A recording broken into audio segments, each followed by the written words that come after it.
ಕಲಬುರಗಿ ನಗರದ ಆರಾಧ್ಯ ದೈವ ಶ್ರೀ ಶರಣಬಸವೇಶ್ವರ ದೇವಸ್ಥಾನದಲ್ಲಿ ದಿನಾಂಕ 15/9/2025 ಕಲ್ಯಾಣ ಕರ್ನಾಟಕ ಕಾರ್ಯನಿರತ ಪತ್ರಕರ್ತರ ಸಂಘದ ವತಿಯಿಂದ ಅನ್ನ ಸಂತರ್ಪಣೆ ಕಾರ್ಯಕ್ರಮ ನಡೆಯಿತು. ಈ ಕಾರ್ಯಕ್ರಮವನ್ನು ಸಂಘದ ಸಂಸ್ಥಾಪಕರು ಹಾಗೂ ರಾಜ್ಯಾಧ್ಯಕ್ಷರಾದ ಮಲ್ಲಿಕಾರ್ಜುನ್ ಪಗಡಿಯವರು ಚಾಲನೆ ನೀಡಿ ಮಾತನಾಡಿದರು. ಈ ಕಾರ್ಯಕ್ರಮದಲ್ಲಿ ಅನಾಥರು, ವೃದ್ಧರು ಮತ್ತು ಬಡ ಕುಟುಂಬಗಳು ಸೇರಿದಂತೆ ಬಂದ ಭಕ್ತಾದಿಗಳಿಗೆ ಪ್ರಸಾದ ವಿತರಿಸಿದರು. ಒಬ್ಬ ಪತ್ರಕರ್ತ ಮನಸ್ಸು ಮಾಡಿದರೆ ಸಮಾಜಕ್ಕೆ ಬಹುಮುಖ ಬದಲಾವಣೆ ತರಬಹುದು. ಮುಂದಿನ ದಿನಗಳಲ್ಲಿ ರಾಜ್ಯಾದ್ಯಂತ ಸಮಾಜಮುಖಿ ಕಾರ್ಯಕ್ರಮಗಳನ್ನು ನಡೆಸುತ್ತೇವೆ ಎಂದು ಸಂಸ್ಥಾಪಕ ಪಗಡೆಯವರು ಹೇಳಿದರು. ಪತ್ರಕರ್ತರು, ಸ್ವಯಂ ಸೇವಕರು ಮತ್ತು ಸ್ಥಳೀಯರು ಸೇರಿ ಕಾರ್ಯಕ್ರಮವನ್ನು ಯಶಸ್ವಿಗೊಳಿಸಿದರು. ಈ ಪ್ರಯತ್ನ ಸಮಾಜ ಸೇವೆಯಲ್ಲಿ ಪತ್ರಕರ್ತರ ನೈತಿಕ ಹೊಣೆಗಾರಿಕೆಯನ್ನು ಹೀರಿದಾಗಿ ತೋರಿಸಿದರು.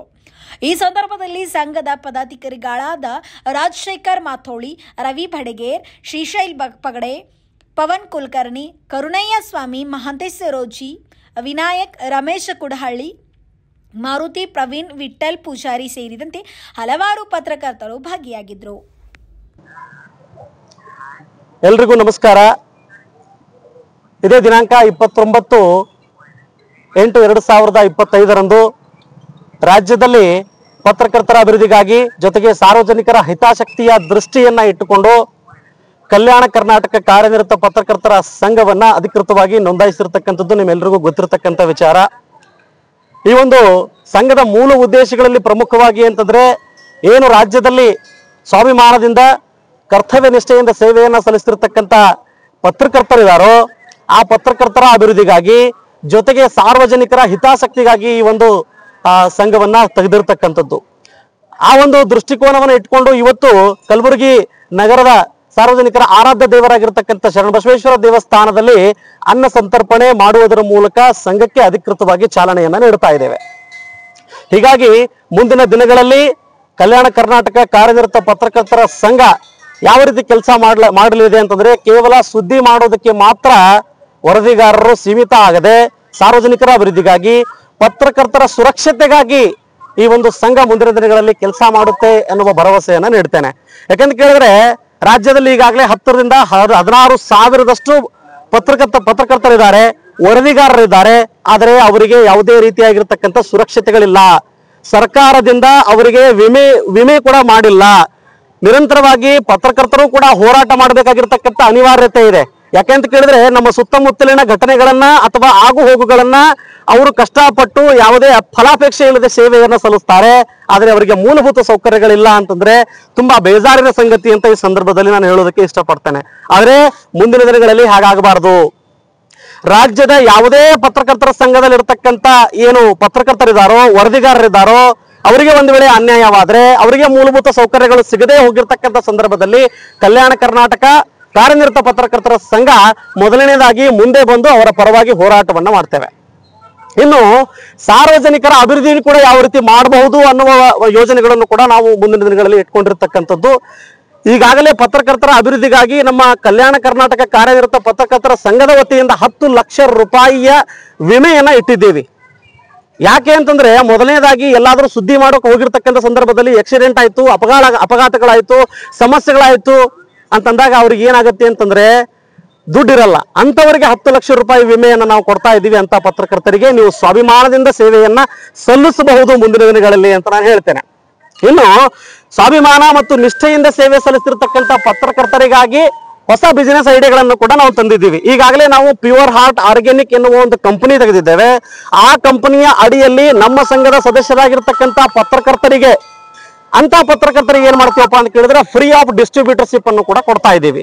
ಯಾಕೆ ಕೊಡ್ತಾ ಇದ್ದೀವಿ ಅಂತಂದ್ರೆ ಅವರು ಸ್ವಾವಲಂಬಿಗಳಾಗಿ ಬದುಕಲಿ, ಪರಾವಲಂಬಿಗಳಾಗಬಾರದು, ಬೇರೆಯವರ ಮೇಲೆ ಅವಲಂಬಿತವಾಗಿ ಬದುಕಬಾರದು, ಭಿಕ್ಷೆ ಬೇಡಬಾರದು, ಸಾರ್ವಜನಿಕರ ಹತ್ರ ಭಿಕ್ಷೆ ಬೇಡಬಾರದು, ಜೊತೆಗೆ ರಾಜಕಾರಣಿಗಳ ಹತ್ರ ಭಿಕ್ಷೆ ಬೇಡಬಾರದು, ಯಾರಿಗೂ ಬೆದರಿಸಬಾರದು ಅನ್ನೋ ಕಾರಣಕ್ಕಾಗಿ ಈ ಒಂದು ಅವಕಾಶವನ್ನು ಅವರಿಗೆ ಕಲ್ಪಿಸಿದ್ದೇವೆ. ಕೇವಲ ಇಷ್ಟೇ ಯೋಜನೆಗಳಲ್ಲ, ಇನ್ನು GST ಸುವಿಧಾ ಕೇಂದ್ರನೂ ಕೂಡ ನಾವು ತೆಗೆದಿದ್ದೇವೆ. ಇದರಿಂದ ನಾವು ಯಾರ ಬಳಿಯೂ ಕೂಡ ಭಿಕ್ಷೆ ಬೇಡ್ತಿರ್ತಕ್ಕಂಥ ದಿನಗಳು ಬರಬಾರದು ಅನ್ನೋ ಒಂದು ಸ್ವಾಭಿಮಾನದ ದಿನಗಳನ್ನ ಕಾಣಬೇಕು ಅನ್ನೋ ಕಾರಣಕ್ಕಾಗಿ ಇದನ್ನು ತೆಗೆದಿದ್ದೇವೆ. ಮುಂದಿನ ದಿನಗಳಲ್ಲಿ ಇನ್ನೂ ಸಾಕಷ್ಟು ಯೋಜನೆಗಳಿದಾವೆ. ಆ ಯೋಜನೆಗಳನ್ನು ಕೂಡ ನಾವು ಕಾರ್ಯರೂಪಕ್ಕೆ ತಂದು ಏನಪ್ಪಾ ಅಂತ ಕೇಳಿದ್ರೆ ನಮ್ಮ ಪತ್ರಕರ್ತರನ್ನ ಸ್ವಾವಲಂಬಿಗಳಾಗಿ ಬದುಕೋಸೋದಕ್ಕೆ ನಾವು ಪ್ರಯತ್ನವನ್ನ ಮಾಡ್ತೇವೆ. ಇನ್ನು ಮೇಲಾಗಿ ಪತ್ರಕರ್ತರು ಅಂದ ಕೂಡಲೇ ಏನಪ್ಪಾ ಅಂತ ಕೇಳಿದ್ರೆ ಕೆಲವು ಅಧಿಕಾರಿಗಳಾಗಿರ್ಬಹುದು, ರಾಜ್ಯದಲ್ಲಿ ಅಂತ ಸಾಕಷ್ಟು ಪ್ರಕರಣಗಳು ಬರ್ತಾವೆ, ರಾಜಕಾರಣಿಗಳಾಗಿರ್ಬಹುದು, ಅಥವಾ ಕೆಲವರು ಏನಪ್ಪಾ ಅಂತ ಕೇಳಿದ್ರೆ ಅವ್ರನ್ನ ಡಾಮಿನೇಟ್ ಮಾಡಬೇಕು ಅಂತ ಪ್ರಯತ್ನ ಪಡ್ತಾರೆ. ಹೆದರ್ಸ್ಬೇಕು, ಬೆದರ್ಸ್ಬೇಕು, ಅವ್ರ ಮೇಲೆ ಪ್ರಕರಣಗಳನ್ನ ದಾಖಲಿಸಬೇಕು ಅನ್ನೋ ರೀತಿಯಲ್ಲಿ ಅವ್ರನ್ನ ಹತ್ತಿಕ್ಕಬೇಕು ಅನ್ನೋ ಕೆಲಸವನ್ನ ಮಾಡ್ತಾರೆ. ಅವರಿಗೂ ಕೂಡ ಅಧಿಕಾರಿಗಳಿಗೆ, ಕೆಲವು ಅಧಿಕಾರಿಗಳಿಗೆ ಹೇಳ್ತೀನಿ, ನೀವು ಏನಾದ್ರೂ ನಿಮ್ಮ ಅಧಿಕಾರವನ್ನು ದುರುಪಯೋಗ ಪಡಿಸ್ಕೊಂಡ್ರೆ ಅಥವಾ ರಾಜಕಾರಣಿಗಳೇ ನೀವು ಕೂಡ ಪತ್ರಕರ್ತರ ವಿರುದ್ಧ ಇಲ್ಲ ಸಲ್ಲದ ಆರೋಪಗಳನ್ನ ಒಂದು ವೇಳೆ ನೀವು ಮಾಡಿದ್ರೆ ನಿಮ್ಮ ಹಣೆ ಬರ ಮುಂದಿನ ದಿನಗಳಲ್ಲಿ ಚೆನ್ನಾಗಿರೋದಿಲ್ಲ. ಯಾಕೆ ಅಂತ ಕೇಳಿದ್ರೆ ಆ ಪತ್ರಕರ್ತ ಯಾವ ಸಂಘಟನೆಯಲ್ಲಿ ಆದ್ರೂ ಇರ್ಲಿ, ನಮಗೆ ಚಿಂತೆ ಇಲ್ಲ. ಆದ್ರೆ ಒಂದ್ ವೇಳೆ ಅವನ ಮೇಲೆ ಅನ್ಯಾಯ ಆಗುತ್ತೆ ಅನ್ನೋ ವಿಚಾರ ನಮಗೇನಾದ್ರೂ ಗೊತ್ತಾದ್ರೆ ಖಂಡಿತವಾಗ್ಲೂ ಕೂಡ ಅವನ ಪರವಾಗಿ ನಿಲ್ಲೋದಕ್ಕೆ ನಾವು ಹಿಂದೆ ಮುಂದೆ ಕೂಡ ನೋಡೋದಿಲ್ಲ. ಯಾಕಂತ ಕೇಳಿದ್ರೆ ಮೊದಲನೇದಾಗಿ ನಮ್ಮ ಪ್ರಯಾರಿಟಿ ಪತ್ರಕರ್ತನ ಸುರಕ್ಷತೆ. ಯಾಕೆ ಅಂತ ಕೇಳಿದ್ರೆ ನಾವು ಸಮಸ್ಯೆ ಆದಾಗ ಮನೆಯ ಮಠ ಎಲ್ಲ ಬಿಟ್ಟು ನಮ್ಮ ಜೀವದ ಹಂಗನ್ನ ತೊರೆದು ನಾವು ಕೆಲಸ ಮಾಡೋದಕ್ಕೆ ಮುಂದೆ ಬರ್ತೀವಿ. ಅದಕ್ಕೆ ನೀವೇನ್ ನಮಗೆ ಕೊಡ್ತಾ ಇದ್ದೀರಿ? ಎದುರಿಸೋದು, ಬೆದರಿಸೋದು, ನೋಟಿಸ್ ಅನ್ನ ನೀಡಿ ಅವ್ರನ್ನ ಹತ್ತಿಕ್ಕಿರ್ತಕ್ಕಂಥ ಕೆಲಸವನ್ನ ಮಾಡ್ತಾ ಇದ್ದೀರಲ್ಲ, ಇದು ಮುಂದಿನ ದಿನಗಳಲ್ಲಿ ನಡೆಯೋದಿಲ್ಲ. ಸ್ಪಷ್ಟವಾಗಿರ್ತಕ್ಕಂಥ ಸಂದೇಶವನ್ನ ಹೇಳ್ತೇನೆ. ಕೇವಲ ನಮ್ಮ ಸಂಘದ ಸದಸ್ಯರಾದ್ರೆ ಮಾತ್ರ ನಾವು ಸಪೋರ್ಟಿಗೆ ಬರ್ತೀವಿ ಅಂತ ನಾವು ಹೇಳಲ್ಲ. ಸಂಘದ ಈ ರಾಜ್ಯದ ಮೂಲೆಯಲ್ಲಿರ್ತಕ್ಕಂಥ ಸ್ವಾಭಿಮಾನಿ ಮತ್ತು ಕರ್ತವ್ಯ ನಿಷ್ಠೆಯಿಂದ ಕೆಲಸ ಮಾಡ್ತಿರ್ತಕ್ಕಂಥ ಪ್ರತಿಯೊಬ್ಬ ಪತ್ರಕರ್ತನ ಬೆನ್ನೆಲುಬಾಗಿ ಅವನು ನಿಜವಾಗ್ಲೂ ಕೂಡ ಅನ್ಯಾಯಕ್ಕೊಳಗಾಗಿದ್ರೆ ಅವನ ಬೆನ್ನೆಲುಬಾಗಿ ನಿಲ್ಲೋದಕ್ಕೆ ಹಿಂದೆ ಮುಂದೆ ನೋಡೋದಿಲ್ಲ. ಇನ್ನು ಒಂದ್ ವೇಳೆ ನಿಮಗೆ ರಾಜಕಾರಣಿಗಳಿಗೆ ಅಥವಾ ನಿಮ್ಮ ಅಧಿಕಾರಿಗಳಿಗೆ ಸುಖಾಸುಮ್ಮನೆ ಟಾರ್ಚರ್ ಕೊಡ್ತಾ ಇದ್ರು, ಬ್ಲಾಕ್ ಮೇಲ್ ಮಾಡ್ತಾ ಇದ್ರು, ದುಡ್ಡನ್ನ ಕೇಳ್ತಾ ಇದ್ರು ಅಂದ್ರೆ ಅವ್ರ ಮೇಲೆ ಪ್ರಕರಣವನ್ನು ದಾಖಲಿಸಿ ಆವಾಗ್ಲೂ ಕೂಡ ನಾವು ನಿಮ್ಮ ಪರವಾಗಿ ಕೆಲಸ ಮಾಡ್ತೀವಿ, ಅಧಿಕಾರಿಗಳ ಪರವಾಗಿ. ಆದ್ರೆ ಸುಮ್ಮನೆ ನೀವು ಪತ್ರಕರ್ತರನ್ನ ಎದುರಿಸೋದು, ಬೆದರಿಸೋದು ಮುಂದಿನ ದಿನಗಳಲ್ಲಿ ಮಾಡಿದ್ರೆ ನಿಮಗೆ ತಕ್ಕ ಪಾಠವನ್ನ ಕಲಿಸ್ತೇವೆ ಅಂತ ಈ ಸಂದರ್ಭದಲ್ಲಿ ಹೇಳ್ತೇನೆ. ಇನ್ನು ಮುಂದಿನ ದಿನಗಳಲ್ಲಿ ಕೇವಲ ಈಗಾಗಲೇ ರಾಜ್ಯಾದ್ಯಂತ ಯಾವ ರೀತಿ ನಮ್ಮನ್ನ ಸ್ಪಂದನೆ ನೀಡ್ತಾ ಇದ್ದಾರೆ ಅಂತಂದ್ರೆ ನಮ್ಮ ಸಂಘದಲ್ಲಿ ಬೇರೆ ಬೇರೆ ಜಿಲ್ಲೆಯಿಂದ ಕೇವಲ ಕಲ್ಯಾಣ ಕರ್ನಾಟಕಕ್ಕೆ ಮಾತ್ರ ಸೀಮಿತ ಅಲ್ಲ. ಬೆಳಗಾವಿ, ಗುಲ್ಬರ್ಗ, ಯಾದಗಿರಿ, ರಾಯಚೂರು, ಬಳ್ಳಾರಿ, ಕೊಪ್ಪಳ ಎಲ್ಲ ಇಡೀ ರಾಜ್ಯದ ಪ್ರತಿಯೊಬ್ಬ ಸ್ವಾಭಿಮಾನಿ ಪತ್ರಕರ್ತನಿಗೆ ಈ ಸಂದರ್ಭದಲ್ಲಿ ಕರೆಯನ್ನ ನೀಡ್ತಾ ಇದ್ದೇನೆ. ನೀವು ನಮ್ಮ ಸಂಘದ ಸದಸ್ಯರಾದ್ರೆ ಸಾಕಷ್ಟು ತುಂಬಾ ಖುಷಿ ಆಗುತ್ತೆ. ಆದ್ರೆ ನೀವು ಬರದೇ ಇದ್ರೂ ಪರವಾಗಿಲ್ಲ, ನೀವು ನಮ್ಮ ಪತ್ರಕರ್ತರು, ನೀವು ಸಮಸ್ಯೆ ಅನುಭವಿಸಿದಾಗ ನಾವು ನಿಮ್ಮೊಂದಿಗೆ ಇರ್ತೇವೆ ಎನ್ನುವ ಒಂದು ಭರವಸೆಯನ್ನ ನೀಡ್ತೇನೆ. ಈಗ ಏನು ನಾವು ಈ ಕಾರ್ಯಕ್ಕೆ ಚಾಲನೆ ನೀಡಿ ಅನ್ನ ಸಂತರ್ಪಣೆಯನ್ನ ಮಾಡೋದಕ್ಕೆ ಚಾಲನೆಯನ್ನ ನೀಡಿದ್ದೀವಿ. ಇದೊಂದು ಒಳ್ಳೆ ರೀತಿಯಲ್ಲಿ ಶರಣ ಬಸವೇಶ್ವರರು ನಮ್ಮ ಮೇಲೆ ಆಶೀರ್ವಾದ ಇರಲಿ, ಒಳ್ಳೆ ಕೆಲಸಕ್ಕೆ ಅವರು ನಮ್ಮನ್ನ ಬೆಂಬಲಿಸ್ತಾರೆ ಅನ್ನೋ ಒಂದು ಆತ್ಮವಿಶ್ವಾಸದೊಂದಿಗೆ ಈ ಒಂದು ಕಾರ್ಯಕ್ಕೆ ಚಾಲನೆಯನ್ನ ನೀಡ್ತೇವೆ. ಮುಂದಿನ ದಿನಗಳಲ್ಲಿ ಹೆಚ್ಚೆಚ್ಚು ಸೇವಾ ಕಾರ್ಯಗಳನ್ನ ಕೇವಲ ಪತ್ರಕರ್ತರಿಗೆ ಸೀಮಿತ ಅಲ್ಲದೆ ಸಾರ್ವಜನಿಕರಿಗೂ ಕೂಡ ನಾವು ನೀಡುವ ಪ್ರಯತ್ನವನ್ನ ಮಾಡ್ತೇವೆ ಅಂತ ಸಂದರ್ಭದಲ್ಲಿ ಹೇಳೋದಕ್ಕೆ ಪ್ರಯತ್ನ ಮಾಡ್ತೇನೆ. ಸರ್, ಅನ್ನ ಸಂತರ್ಪಣೆ ಮಾಡ್ತಾ ಇದ್ರೆ ನೀವು ವೈಯಕ್ತಿಕವಾಗಿ ಮಾಡ್ತಾ ಇದ್ರೆ ಇದು ಸಂಘದ ಪರವಾಗಿ ಹೊಸ ಸಂಘ ತೆಗೆದಿರೋ ಕಾರಣಕ್ಕಾಗಿ ಸೇವಾ ಕಾರ್ಯ ಅಂತಂದ್ರೆ ಮೊದಲನೇದಾಗಿ ಕಲಬುರಗಿಯಲ್ಲಿ ಆರಾಧ್ಯ ದೇವರು ಶರಣ ಬಸವೇಶ್ವರರು. ಹಾಗಾಗಿ ನಾವು ಏನು ವಿಚಾರ ಮಾಡಿದೀವಪ್ಪ ಅಂತ ಕೇಳಿದ್ರೆ ಮೊದಲನೇದಾಗಿ ಸಾರ್ವಜನಿಕರಿಂದನೇ ಪ್ರಾರಂಭ ಮಾಡೋಣ, ಅನ್ನ ಸಂತರ್ಪಣೆ ಮಾಡೋಣ, ದೇವರಿಂದ ಪ್ರಾರಂಭ ಮಾಡೋಣ ಅನ್ನೋ ಉದ್ದೇಶ ಇಟ್ಕೊಂಡು ಅನ್ನ ಸಂತರ್ಪಣೆಗೆ ಚಾಲನೆಯನ್ನ ನೀಡ್ತಾ ಇದ್ದೀವಿ.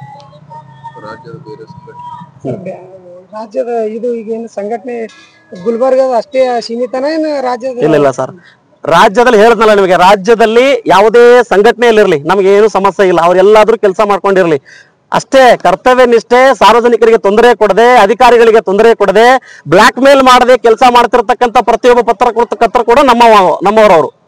ಓಕೆನಾ? ಅಂತವರ ಬೆಂಬಲಕ್ಕೆ ನಾವು ಸದಾ ಇರ್ತೀವಿ ಅನ್ನೋ ಕಾರಣಕ್ಕಾಗಿ ನಾವು ಈ ಸಂದರ್ಭದಲ್ಲಿ ಭರವಸೆಯನ್ನ ನೀಡ್ತೇನೆ ಸರ್. ಈಗ ಬಹಳಷ್ಟು ಪತ್ರಕರ್ತರಿಗೆ ಟಾರ್ಚರ್ ಮಾಡೋದಾಗಲಿ, ರಾಜಕಾರಣಿಗಳು ಕಿರುಕುಳ ನೀಡ್ತಾ ಇದಾರೆ ಅಂತ ಕೆಲವೊಂದು ಈಗ ಪತ್ರಕರ್ತರು ಹೇಳ್ತಾ ಇದ್ದಾರೆ ಸರ್. ನೋಡಿ, ಕೆಲವು ಪ್ರಕರಣಗಳು ಗಮನಕ್ಕೆ ಬಂದಿದ್ದಾವೆ. ಅವ್ರು ಸುದ್ದಿ ಮಾಡಿದ್ರೆ ಏನ್ ಮಾಡ್ತಾರೆ ಅಂತ ಕೇಳಿದ್ರೆ ಹೆದರ್ಸ್ತಾರೆ, ಸುದ್ದಿ ತೆಗಿಬೇಕು, ವಿಡಿಯೋ ಡಿಲೀಟ್ ಮಾಡಬೇಕು, ಇಲ್ಲಾಂದ್ರೆ ನಿನ್ ಮೇಲೆ ಪ್ರಕರಣ ದಾಖಲೆ ಮಾಡ್ತೀನಿ, ಯಾಕೆ ಸುದ್ದಿ ಮಾಡಿದ್ಯಾ ಅಂತ ಕೇಳ್ತಾರೆ. ಅಂತವ್ರಿಗೆ ಈ ಒಂದು ವೇದಿಕೆಯಿಂದನೇ ನಾನು ಅವರಿಗೆ ಎಚ್ಚರಿಕೆನೇ ನೀಡ್ತೇನೆ. ಏನಪ್ಪಾ ಅಂತ ಕೇಳಿದ್ರೆ, ಒಂದ್ ವೇಳೆ ಆ ಒಬ್ಬ ವರದಿಗಾರ ಸತ್ಯದ ಪರವಾಗಿ ಕೆಲಸ ಮಾಡಿದ್ರೆ, ಅದು ಸತ್ಯನೇ ಆಗಿದ್ರೆ ಡಿಲೀಟ್ ಮಾಡೋ ಮ್ಯಾಟರೇ ಇಲ್ಲ, ನಾವು ಮಾಡೋದು ಇಲ್ಲ. ಅಂತವರ ಪರವಾಗಿ ಒಂದ್ ವೇಳೆ ಸಮಸ್ಯೆಯಲ್ಲಿ ಸಿಲುಕಿಬಿದ್ರೆ ಕಾನೂನಾತ್ಮಕವಾಗಿ, ಸಂವಿಧಾನಾತ್ಮಕವಾಗಿ ಯಾವುದೇ ಸಮಸ್ಯೆ ಪ್ರಾಬ್ಲಮ್ ಮೈಮೇಲೆ ಎಳ್ಕೊಂಡಲ್ಲ, ಸಂವಿಧಾನದೊಳಗೆ ಏನು ಅವಕಾಶ ಇದೆ, ಕಾನೂನಲ್ಲಿ ಏನು ಅವಕಾಶ ಇದೆ, ಅದನ್ನ ಸಹಾಯವನ್ನ ತೆಗೆದುಕೊಂಡು ಅವ್ರ ಬೆಂಬಲಕ್ಕೆ ನಿಲ್ತೇವೆ ನಾವು. ಸರ್, ಕೆಲವೊಂದು ಆಸ್ಪತ್ರೆಯವರು ಜನರಿಗೆ ಬಹಳಷ್ಟು ತೊಂದರೆ ನೀಡ್ತಾ ಇದಾರೆ ಅಂತ ಕೇಳಿ ಬರ್ತಾ ಇದೆ ತಮ್ಮ ಸಂಘಿನ ವತಿಯಿಂದ. 100% ನೋಡಿ, ಕೆಲವೊಂದು ಪ್ರಕರಣಗಳು ಹೇಗಾಗ್ತವೆ ಅಂದ್ರೆ, ಯಾರು ಕಷ್ಟವನ್ನ ಅನುಭವಿಸಿದ್ದಾರೆ ಅವ್ರು ಬಂದು ಹೇಳ್ಬೇಕು ಮೊದಲನೇದಾಗಿ. ಹೌದಾ, ನಂಗೆ ಸಮಸ್ಯೆ ಆಗಿದೆ ಸರ್, ಅವರೇ ಹೆದರ್ಕೊಂಡ್ರೆ ಅವ್ರ ವಿರುದ್ಧ ಸುದ್ದಿ ಮಾಡ್ಲಿಕ್ಕೆ ಹೆಂಗ್ ಸಾಧ್ಯ ಇದೆ? ಅದನ್ನ ನಾವು ವೈಯಕ್ತಿಕವಾಗಿ ತೆಗೆದುಕೊಂಡಾಗತ್ತೆ. ಈಗ ಏನಾಗಿದೆ, ಆಸ್ಪತ್ರೆ ಪರವಾಗಿ ಪೊಲೀಸ್ ಇಲಾಖೆ ಇರ್ಬೋದು, ಜಿಲ್ಲಾಡಳಿತ ಸಪೋರ್ಟ್ ಮಾಡ್ತಾ ಇದೆ ಸರ್. ಅವರಿಗೂ ಕೂಡ ಹೇಳ್ತಾ ಇದೀನಿ ಸರ್, ಇದಕ್ಕೂ ಮುಂಚೆನೂ 10 ಸರ್ತಿ ನಾನು ಸುದ್ದಿ ಮಾಡಿ ಹೇಳಿದೀನಿ ಸರ್. ನೀವು ಜಿಲ್ಲಾಡಳಿತ ಆಗಿರ್ಬೋದು ಅಥವಾ ಏನು ಸ್ಥಳೀಯವಾಗಿ ಒಂದು ವೇಳೆ ಅಂತ ಪ್ರಕರಣಗಳಾದಾಗ ನೀವು ಸಾರ್ವಜನಿಕರಿಗೆ ಸಹಾಯ ಮಾಡಲಿಲ್ಲ, ಅವ್ರ ಬೆಂಬಲಕ್ಕೆ ನಿಲ್ಲಿಲ್ಲ ಅಂದ್ರೆ ನಿಮ್ಮ ಮುಖವಾಡವನ್ನು ಕೂಡ ಸಾರ್ವಜನಿಕರಿಗೆ ತೋರಿಸ್ತೀವಿ. ರಾಜ್ಯದ ಜನತೆಗೆ ನಿಮ್ಮನ್ನು ತೋರಿಸೋದು ನಮಗೇನು ದೊಡ್ಡ ವಿಷಯ ಅಲ್ಲ. ಕಳ್ಳರು ಅಂತ ತೋರಿಸೋದಕ್ಕೆ ನಮಗೇನು ಸಮಸ್ಯೆ ರೀ? ಖಂಡಿತವಾಗ್ಲೂ ತೋರಿಸ್ತೇವೆ. ಅಂತ ಪ್ರಕರಣಗಳು ಸಾರ್ವಜನಿಕರು ಬಸ್ಸಾರ್ ನನಗೆ ಸಮಸ್ಯೆ ಆಗಿದೆ, ನೀವು ಸಹಾಯ ಮಾಡ್ರಿ ಅಂತ ಹೇಳಿದ್ರೆ ಖಂಡಿತವಾಗ್ಲೂ ಮಾಡ್ತೇವೆ. ರಾಜ್ಯದಲ್ಲಿ 100 ವರ್ಷದಿಂದ ಬರ್ತಕ್ಕಂಥ ಸಂಘಟನೆಗಳು ಪತ್ರಕರ್ತರ ಸಂಘ, ಅವ್ರು 100 ವರ್ಷದಿಂದ ಪತ್ರಕರ್ತರಾಗಿ ಇಲ್ಲಿವರೆಗೂ ಯಾವುದೇ ಸೌಲಭ್ಯ ಕೊಡಿಸಿಲ್ಲ ಸರ್ ಸರ್ಕಾರದಿಂದ. ಅದನ್ನ ನೀವು ಇತ್ತೀಚೆಗೆ ತೆಗೆದ್ರೆ ನೀವು ಏನ್ ಕೊಡುವ ಒಂದು ಭರವಸೆ ಇದೆ ಸರ್? ಸರ್ ಬಹಳ ಸಿಂಪಲ್ ಆಗಿ ಹೇಳ್ತಿದ್ದೀನಿ ಕೇಳಿ. ನಾವು ಸರ್ಕಾರವನ್ನ ನೆಚ್ಚಿಕೊಂಡು ಕೂತಿಲ್ಲ ಪತ್ರಕರ್ತರು. ನಾವು ಮತ್ತೊಬ್ಬರ ಸಮಸ್ಯೆಯನ್ನ ತೋರಿಸುವುದು ಗೊತ್ತು, ಅದ್ರ ಪರವಾಗಿ ಕೆಲಸ ಮಾಡೋದು ಗೊತ್ತು, ನಮಗೆ ಕೆಲಸ ಮಾಡೋದು ಗೊತ್ತು. ಅದಕ್ಕೆ ಮುಂಚೆನೆ ಹೇಳ್ತಿದ್ದೀನಿ, ಸರ್ಕಾರ ನಮಗೆ ವಿಮೆ ಮಾಡುತ್ತೋ, ಬಿಸ್ನೆಸ್ ಕೊಡುತ್ತೋ, ದುಡ್ಡು ಕೊಡುತ್ತೋ, ಅದ್ರ ಮೇಲೆ ನಮಗೆ ಎಕ್ಸ್ಪೆಕ್ಟೇಷನ್ ಇಲ್ಲ. ಆದ್ರೆ ಹೋರಾಟ ಮಾತ್ರ ಇರುತ್ತೆ. ಆದ್ರೆ ಅದಕ್ಕೂ ಮುಂಚೆ ನಾವೇನ್ ಹೇಳ್ತಾ ಇದ್ರಿ, ನಿಮ್ಮ ಲೈಫು ಅಥವಾ ನಿಮ್ಗೆ ಏನಾದ್ರೂ ಸಮಸ್ಯೆ ಆದ್ರೆ ನಿಮ್ಮ ಹಿಂದಿರ್ತಕ್ಕಂಥ ಏನು ಕುಟುಂಬ ಇದೆ, ಆ ಕುಟುಂಬಕ್ಕೆ 10 ಲಕ್ಷ ರೂಪಾಯಿ ನಾವೇ ವಿಮೆಯನ್ನ ಘೋಷಣೆ ಮಾಡಿದ್ದೇವೆ. ನೀವು ಸುರಕ್ಷಿತವಾಗಿದ್ದೀರಿ. ಮೇಲಾಗಿ ನಿಮ್ಗೆ ಬಿಸಿನೆಸ್ ಮಾಡಬೇಕು ಅನ್ನುವ ಏನಾದ್ರು ಇಚ್ಛೆ ಇದ್ರೆ ಬಿಸಿನೆಸ್ ಮಾಡ್ತಿರ್ತಕ್ಕಂಥ ಎಲ್ಲ ಸವಲತ್ತುಗಳನ್ನ ನಾವು ಕಲ್ಪಿಸ್ತೀವಿ, ಬನ್ನಿ ನಮ್ಮ ಹತ್ರ ಅಂತ ಹೇಳ್ತಿದೀವಿ. ಇಲ್ಲ, ಬೇರೆ ಸಂಘಟನೆದವರು ಇಲ್ಲಿ ತನಕ ಅವರಿಗೆ ಒಂದು ಹೇಳ್ತೀನಿ ನಾನು, ಸರ್ ನೀವು 100 ವರ್ಷದಿಂದ ಅಧಿಕಾರದಲ್ಲಿ ಘೂಟ ಜಡ್ಕೊಂಡು ಕೂತಿದ್ದೀರಿ ಪತ್ರಕರ್ತರ ಸಂಘದಲ್ಲಿ. ಇಲ್ಲಿ ತನಕ ನೀವು ಪತ್ರಕರ್ತರ ಅಭಿವೃದ್ಧಿಗೆ ಏನ್ ಮಾಡಿದ್ದೀರಿ ಅನ್ನೋ ಉತ್ತರ ಕೊಡ್ಬೇಕು ಸರ್ ನೀವು ಮೊದಲೇದಾಗಿ. ಅಥವಾ ನೀವು ಅಧಿಕಾರದಲ್ಲಿ ಇದ್ದಿರ್ತಕ್ಕಂಥ ಸಂದರ್ಭದಲ್ಲಿ ಸಾರ್ವಜನಿಕರ ಅಭಿವೃದ್ಧಿಗಾಗಿ ಏನ್ ಮಾಡಿದ್ದೀರಿ ಅಂತ ಅನ್ನುವ ಸ್ಪಷ್ಟತೆ ನೀಡಬೇಕು. ನೀವು ನೀಡಿಲ್ಲ ಅಂತಂದ್ರೆ ಹಿಂದೆ ಆಗಿರ್ತಕ್ಕಂಥದ್ದು ಹೋಯ್ತು. ಮುಂದೆ ನಾವು ನಿಮಗೆ ನೇರವಾಗಿ ಪ್ರಶ್ನೆ ಕೇಳ್ತೇವೆ. ಯಾಕೆಂದ್ರೆ ನೀವು ಅಧಿಕಾರದಲ್ಲಿದ್ದೀರಿ, ನಿಮಗೆ ಪ್ರಶ್ನೆ ಮಾಡ್ತಿರ್ತಕ್ಕಂಥ ಹಕ್ಕು ನಮಗಿದೆ. ಸಾರ್ವಜನಿಕರಿಗೂ ಕೂಡ ಪ್ರಶ್ನೆ ಮಾಡ್ತಿರ್ತಕ್ಕಂಥ ಹಕ್ಕಿದೆ. ಇಲ್ಲಿ ತನಕ ಎಲ್ಲ ನಾವು ಮಾಡ್ದಂಗೆ ನಡೆಯುತ್ತೆ ಅಂತಂದ್ರೆ ನಡೆಯೋದಿಲ್ಲ. ಸ್ಪಷ್ಟತೆ ಇರಬೇಕು, ಲೆಕ್ಕಪತ್ರಗಳು ಕೊಡಬೇಕು. ನೀವು ಅಧಿಕಾರದಲ್ಲಿದ್ದಾಗ ಏನೇನು ಸೇವೆ ಮಾಡಿದ್ದೀರಿ ಅಂತ ಹೇಳ್ಬೇಕು. ಪತ್ರಕರ್ತರಿಗೆ ಒಂದು ನಾವು ಬಸ್ ಪಾಸ್ ಮಾಡೋದಕ್ಕೆ ಇಷ್ಟು ವರ್ಷಗಳು ಬೇಕಾಯ್ತು. ಅದನ್ನು ಕೂಡ ಬಸ್ ಪಾಸ್ ನೀವು ಕತೆ ಕೇಳಿದ್ರೆ ತಲೆ ತಿರುಗಿ ಹೋಗುತ್ತೆ. ಹೆಂಗೆ ಅಂತ ಕೇಳಿದ್ರೆ ಅಷ್ಟೊಂದು ರೂಲ್ಸು ರೆಗ್ಯುಲೇಷನ್ಸು. ಆದ್ರೆ ರಾಜ್ಯದಲ್ಲಿ ಸರ್ಕಾರ ಏನ್ ಮಾಡುತ್ತಪ್ಪ ಅಂತ ಕೇಳಿದ್ರೆ ಬರೀ ಒಬ್ಬ ಹೆಣ್ಮಗಳಿಗೆ ಆಧಾರ್ ಕಾರ್ಡ್ ತಂದು ಕೊಟ್ರೆ ನೀವು ಬಸ್ ಫ್ರೀ ಅಂತ ಹೇಳುತ್ತೆ. ಪತ್ರಕರ್ತರು ಬರದಾಡ್ತಿದ್ದೀವಿ ಅಂತಂದ್ರೆ ನೀವು ಅರ್ಥ ಮಾಡ್ಕೋಬೇಕು. ಅದನ್ನ ಬಿಟ್ಟು ನೀವು ಯಾವ ರೀತಿ ನಮ್ಮನ್ನ ಬಳಸ್ಕೊತಾ ಇದ್ದೀರಿ ಅಂತಂದ್ರೆ ನೀವು ಮನಸ್ಸಿಗೆ ಬಂದಾಗ ಬಳಸ್ಕೊಂತೀರಿ. ಅದು ಮುಂದಿನ ದಿನಗಳಲ್ಲಿ ನಡೆಯಲ್ಲ ಅನ್ನೋದು ನನ್ನ ಸ್ಪಷ್ಟ ಸಂದೇಶ sir. Thank you. Thanks for watching Read, Discuss and Debate with editor Dr. Yan Prashant Rao. Wanted reporters in print, digital and visual media for Bharat Vaibhav Daily Newspaper, BV News 5 Channel and BV Fast Web News from all the talukas of Karnataka, Goa and Maharashtra. If interested, send your resume to 9019229369